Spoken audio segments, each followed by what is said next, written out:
All right, Taurus. Welcome, Taurus. Welcome to your reading. This is going to be a new experience for me. I'm branching out a little bit. I'm aiming a little higher. So we are actually going to do a forecast for 2023 for you, Taurus. My goal is to go through every sign with the remaining time that I have this year, because I want to give you guys something meaningful. I would like to send a gift to each and every one of you. So I'm hoping to accomplish that today and over the coming days for every sign. Obviously, in this style of reading, make sure to check your moon and rising and Venus as well if your sun sign doesn't resonate. But sorry about the bouncing, by the way. With all the granted, it's going to be a pretty wide net here that we're casting for the entire year. That said, I will be using tarot only today, no oracles.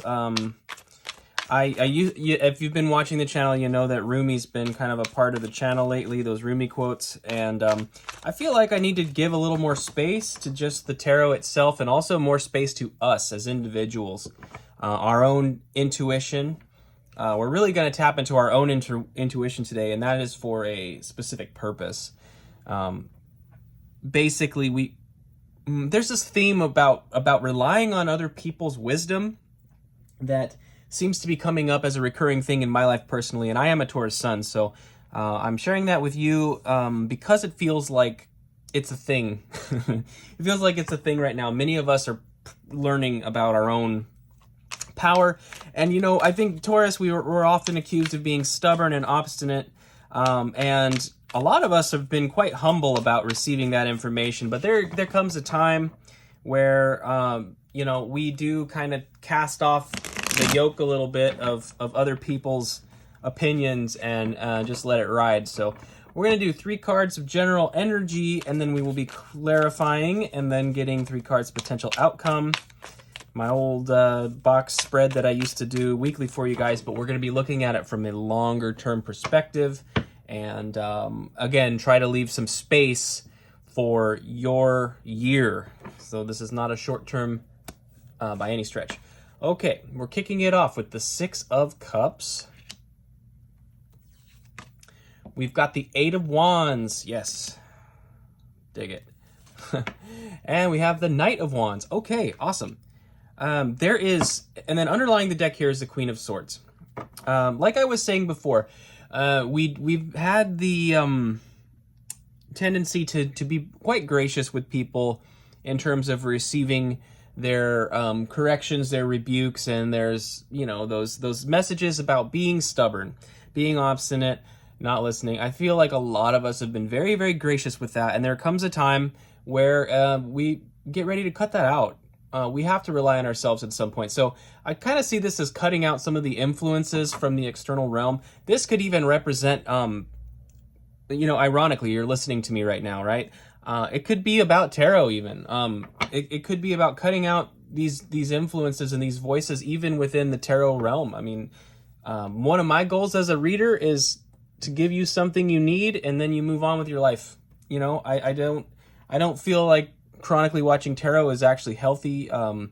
That said, if you're not getting what you need, I mean, keep looking, keep doing the work, being introspective, and watching these videos can be work for you, like spiritual work and actually healing work. But when the message is received, it's time to hang up the phone. And that's so there's something of that. I feel like we've been on the phone energetically with lots of sources of wisdom, with lots of counsel, and there's a certain point in time where we're ready to move forward. Looking at this is almost describing that in some ways. I see this as kind of the the passing on of from generation to generation here. The elder to the younger, offering the cup. With the lily inside, it's very much a representative of wisdom, also of sharing, also of joy. I mean, this is about family, friends, deep connections with people, and I feel like, Taurus, you've kind of been selling yourself short in a lot of ways, in the sense that literally short. I mean, I always find this card to be very humorous because the other human is so much smaller than this one. Like, the proportions they always make me chuckle a little bit. The head of this person is like massive. But I feel like you've been in this position of like, it reminds me of, well, really it's a child, right? And it's this child, it's like having childlike faith and the open-handedness that a child has. Children are always willing to receive. They don't let their pride get in the way of receiving things. You know, that's one of the classic attributes of a child is they don't have shame like that, you know, and that's a beautiful thing. I feel like we've been in this energy for a long time, and something is happening here where your manifestations, this could even be like epiphanies, this is communication, something coming in is going to cause you to recognize that it's time for you, like you've sort of grown up, and now it is time for you to start dispensing with the wisdom as well. You're not a child anymore, you're an adult now. You've sort of grown up and reached a level of maturity. And it isn't that you're unaware of it. I think you've been very, very gracious and very, very humble around other people, and it's time for you to actually voice your truth and share your truth. This is a card of communication, like I said. I think the caveat here is to make sure to keep this in balance. You know, the Knight of Wands is one that can be very, obviously very passionate. It's the White Knight of the Tarot. Is very charming. I mean, there's a lot of self-confidence here, but there is a caveat that burnout can occur if it's not taken, you know, in a certain stride, I guess you could say. So that's something to be aware of. We're going to go ahead and get into the clarification here. I think we're going to go with this Baroque Tarot right here, this beautiful Baroque. Let's check it out. But yes, there is something here that's very clear to me of striking a balance between your humility and your willingness to listen and your birthright to speak, Taurus. You know, one of your cards in the tarot is the Hierophant, and that is literally it's represented as a priest, and it's somebody that bridges a gap between heaven and earth. In other words, there's wisdom. There's inherent wisdom in the energy of Taurus. Spiritual wisdom with practical application. You definitely have something to offer, okay? Okay, let's go ahead and get into the clarification here. We'll start with the Six of Cups. We have the Four of Wands. Oh, that's beautiful. Celebration. Love that. We've got Death. Not a bad thing, actually. Don't worry. And the World. Wow, Death and the World. Okay. Underlying energy here is the Three of Wands. It's like you've been preparing. There's something you've been wanting to do for a long time. Something you've been wanting to do for a very long time, and you've been planning and planning and planning. What you're realizing, though, in this is that you have been assisted the entire time. You know, the difference between the Three of Wands and the Four of Wands in a lot of ways is like, you'll notice the stability that came into your life in this progression. It occurs via the other person. You have like two sets of two wands, so to speak. And the Two of Wands being sort of the having the lock and key it's sort of the realization that you have the ability to like walk through a door and take a journey. And it's sort of like you're being assisted here. This could represent spirit guides. It also can just represent the people you've received wisdom from. But you had it here, and you've had it all along. And this Death and the World is like major fundamental shift. The limiting beliefs are dying. The limiting beliefs have sort of fizzled out, and you're really like entering into a whole new world here. And what's standing out to me is the bottom of the World card. We've got the Bull, that's you, Taurus, and then we've got this Lion, and this Lion is like, it's your inner fire that you suppress and that you hold back, that you're so humble about it, but it's like that lion is getting ready to make itself known. Okay, that's really interesting. I'm getting a little worked up, actually. That's cool. There's something inside you that is ready, and and I guess the way that I see these cards together, like I said, it's this lion. This lion is here, and it's your inner passion, but it isn't a lion that's going to come and like dominate everything. There's still an appreciation and a recognition of all of the help and wisdom you've received from others and from spirit. So it's not an ego trip. It's not an ego trip to let that lion out. It's really not. It's not an ego trip to let that lion out, okay? And if it were, I feel, Taurus, you would be first to know. You'll know. I mean, people, again, you know, it's the trope is that Taurus is so stubborn, but it's like they don't have a clue. Sometimes people are so ignorant of what they're saying, just like pot meat kettle times 1,000. It's like you're sitting there listening. You're literally listening, not saying a word, and letting people spout off about how you don't listen. It's like, get real. You know, if this is for you, you know exactly what I'm talking about. All right, guys. Clarifying the 8 of Wands, we have the 7 of Swords. This is all about strategy and tact. Being tactile. This guy that's taking these swords away, he's taking the swords from the enemy camp.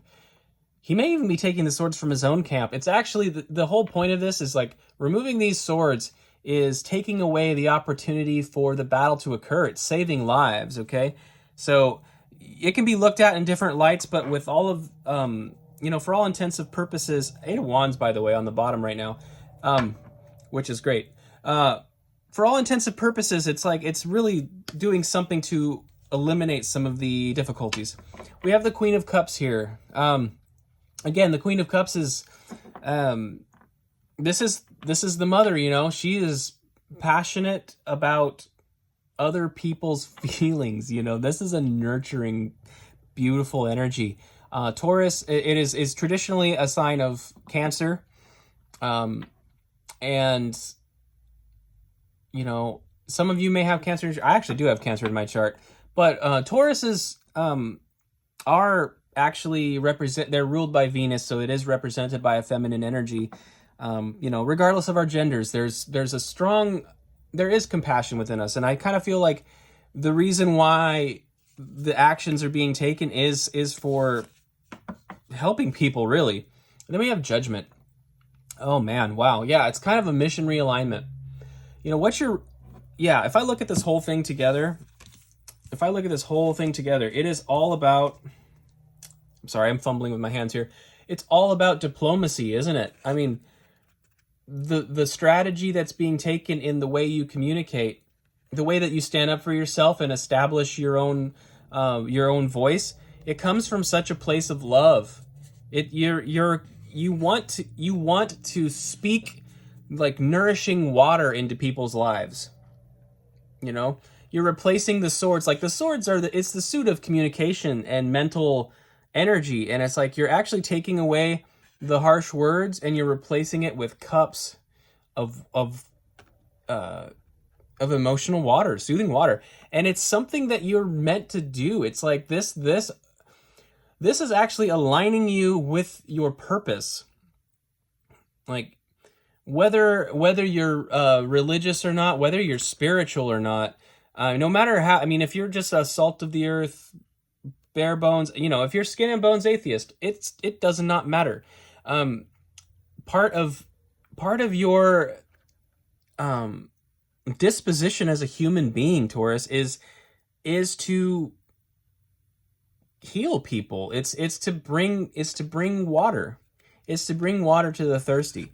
You have such a large heart, and the aforementioned lion here is like, this lion is going to come out, you know, bringing cups of water and bouquets of roses. You know, it's not it's like aggressively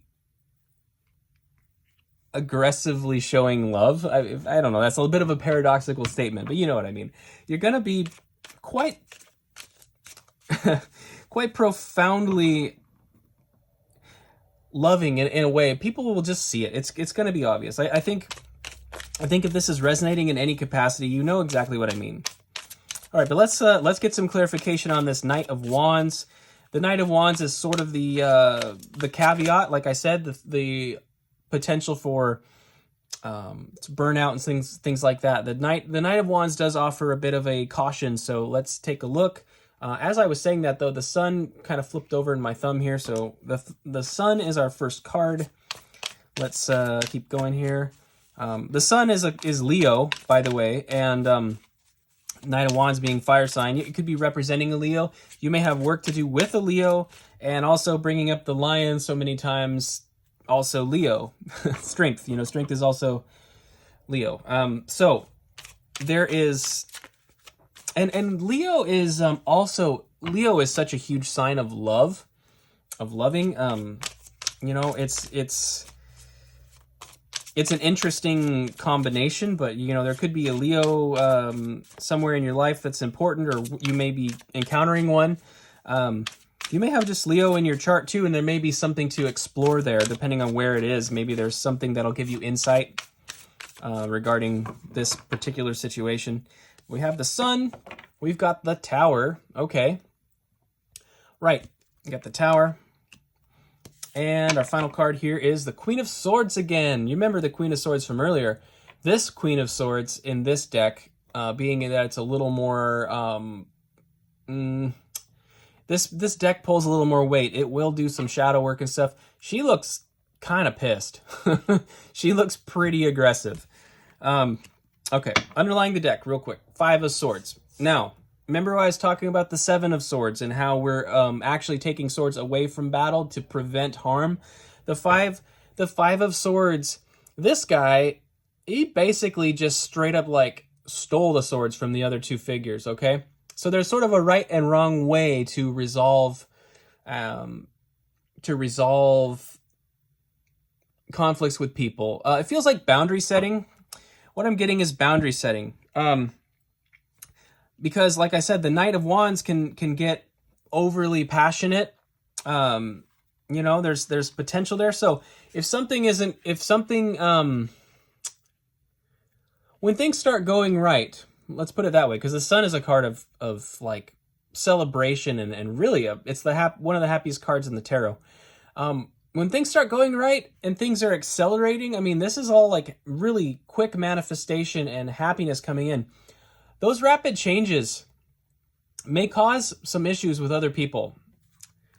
It's like I picture people just saying like, "Oh, you've changed, man. Like, what's wrong with you? You're not humble anymore. Now you're obnoxious and you're loud. How dare you actually speak?"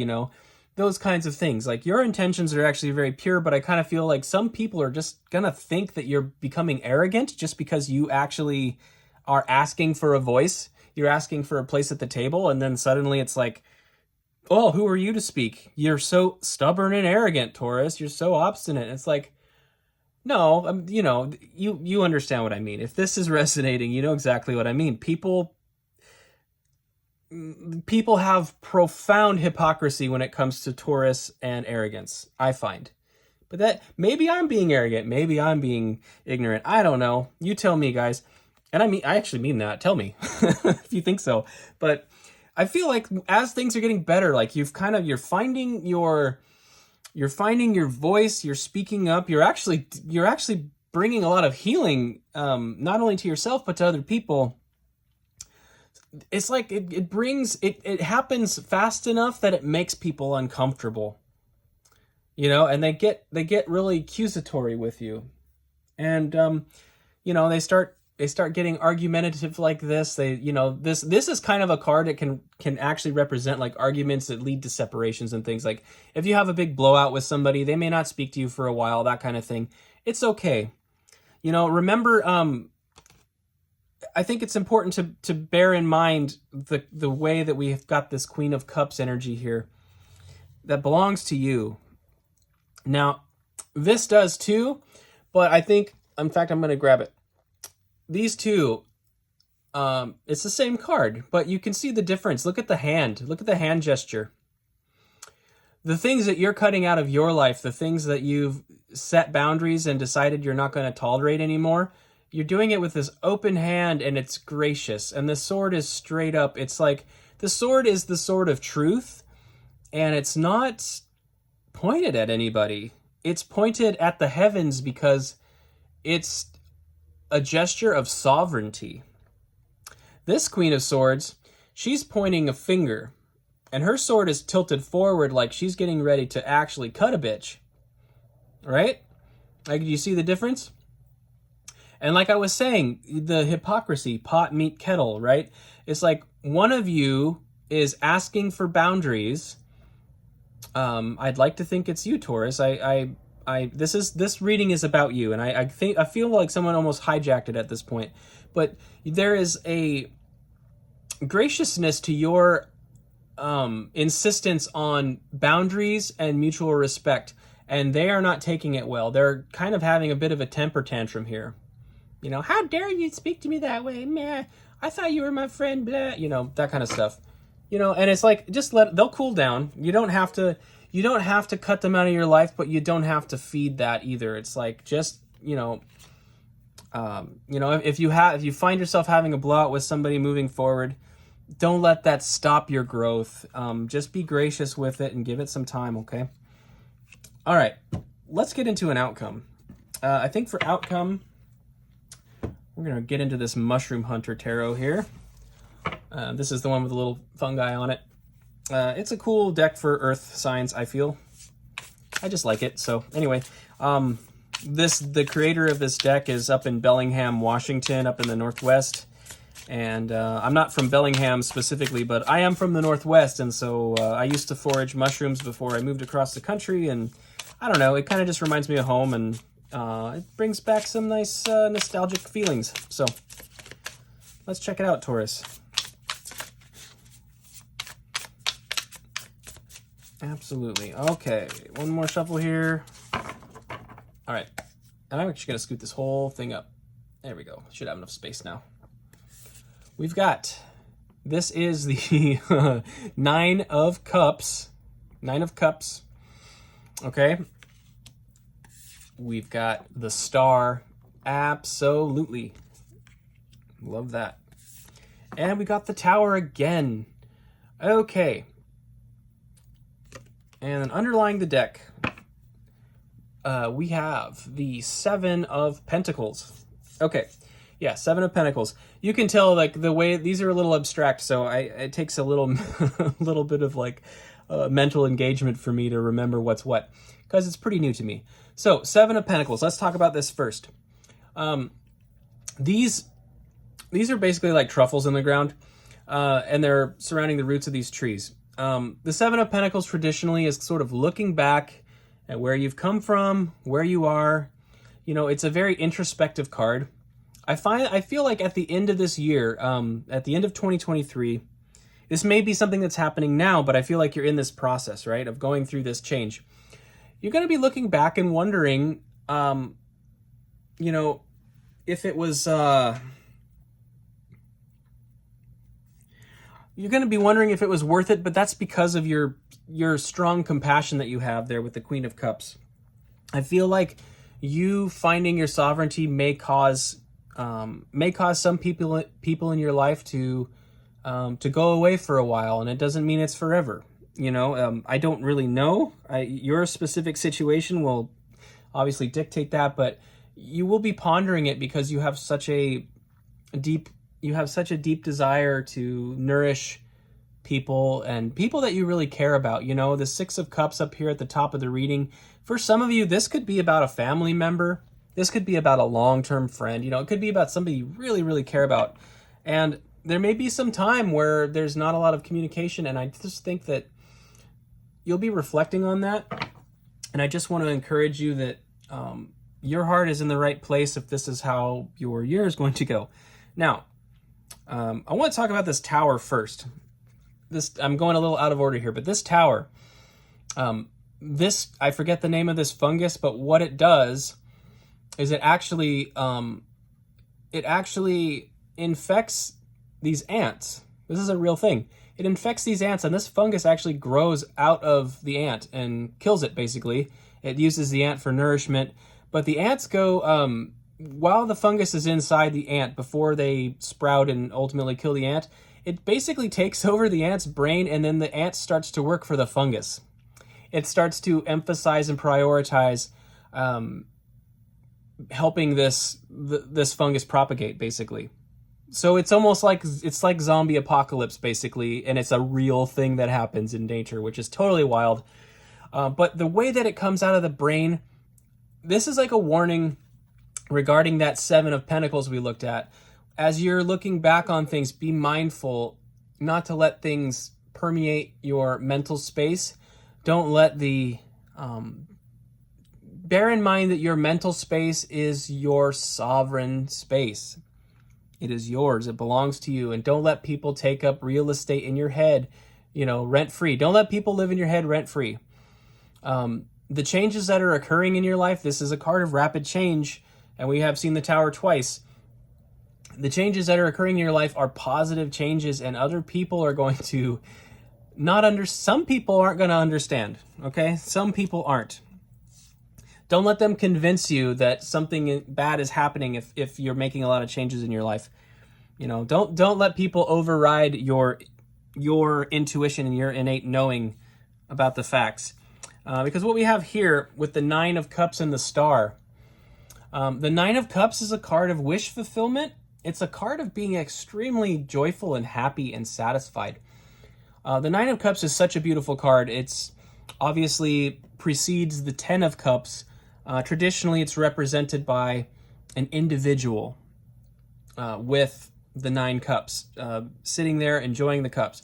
That doesn't mean that you are necessarily going to be single, so whether you are with a partner currently or not is not really the point. Take it as it resonates, but your individual energy is going to be very satisfied, and it's also indicating that there's more to come.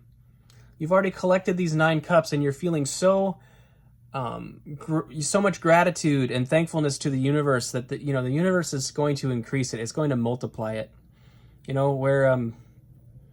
What do they say? Where your thoughts go, energy flows, something like that. I forget now, but basically, the more emotionally satisfied you are, the more fulfillment you'll receive. I'm thinking of a Sunday school song right now from back in the day. Love is something, if you give it away, you end up having more. Love is one of those resources in the universe it's the most abundant thing in the whole universe, and people treat it like it's scarce. We act like we're in a desert, but that's the illusion. The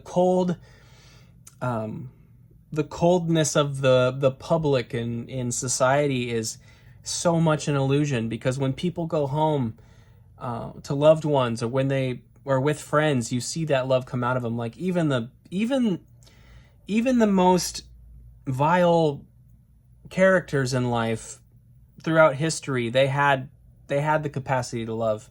And it's sad that they chose to act otherwise rather than acting on that. But you have the opportunity to act on that, my friends. Acting on love and enjoying it, and enjoying the emotional satisfaction of just being at peace with yourself and full of love for others, brings us to the Star. The Star is your wishes. Your wish upon a star. It's also to remind you that you're the star of your own show. It's also a card of Aquarius. If you have Aquarius in your chart, bear that in mind. It's also it's the card of the water bearer. And like I said, even though Taurus, this is an earth sign reading for you, you're kind of centrally demonstrated here as a very caring individual with that Queen of Cups energy. You have that in you, and you are the water bearer. You're carrying water for other people. I think it makes me think of an oxen carrying a burden, right? I mean, that's the bull.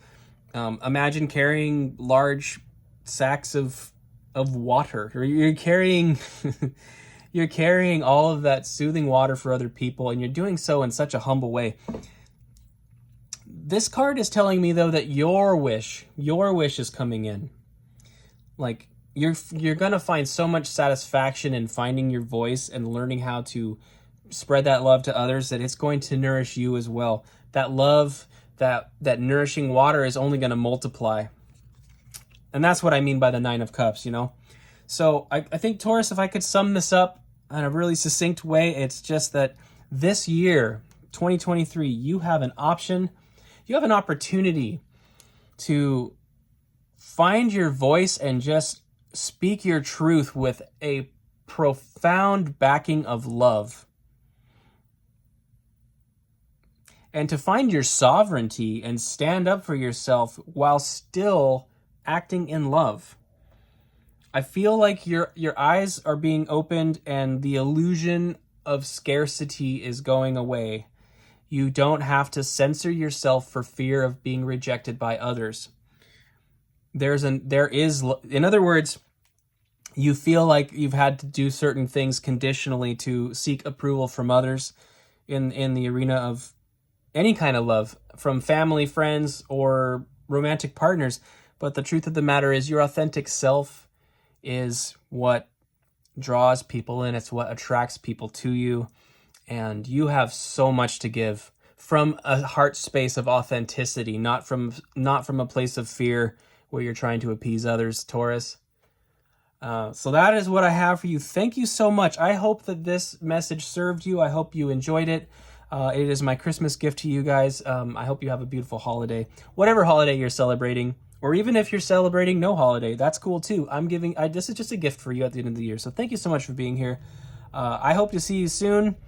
I'm kind of working through my own thing here as well, and so I can't guarantee there'll be a lot of videos in the near future, but 2023 will have something for you here on this channel if you choose to hang out with me. So with that, I will see you next time, guys. Hit the like button if you liked it, subscribe if you feel like it, and yeah, I love you guys. All right, see you later.